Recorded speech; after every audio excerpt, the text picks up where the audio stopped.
अवयवदान ही केवळ उदारता नसून समाजाप्रती आपली जबाबदारी आहे। त्यामुळे प्रत्येक नागरिकाने हयातीतच अवयवदान फॉर्म भरून इच्छा नोंदवावी, असे आवाहन सार्वजनिक आरोग्य आणि कुटुंब कल्याण मंत्री तथा जिल्ह्याचे पालकमंत्री प्रकाश आबिटकर यांनी केले।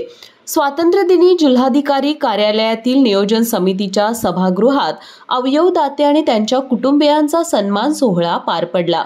यावेळी जिल्ह्यातील 117 अवयवदात्यांपैकी 52 उपस्थित दाते आणि त्यांच्या नातेवाईकांना प्रमाणपत्र देऊन गौरविण्यात आले।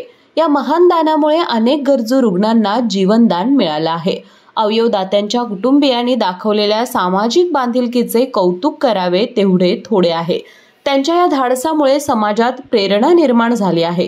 त्यांनी स्वतःही 3 ऑगस्ट रोजी अवयवदान फॉर्म भरल्याचं सांगत महाराष्ट्रात या चळवळीला गती देण्याचा निर्धार पालकमंत्री आबिटकर यांनी व्यक्त केला। सध्या महाराष्ट्रातील 9000हून अधिक रुग्ण किडनी प्रत्यारोपणाच्या प्रतीक्षेत आहेत। त्यासाठी अवयवदान पंधरवडा मोहीम राबवली जात असून सोशल मीडियाद्वारे जनजागृती, शाळा, बाजारपेठांतील प्रचार आणि ऑनलाईन व्याख्यानांद्वारे नागरिकांना अवयवदानासाठी प्रोत्साहित केलं जात आहे।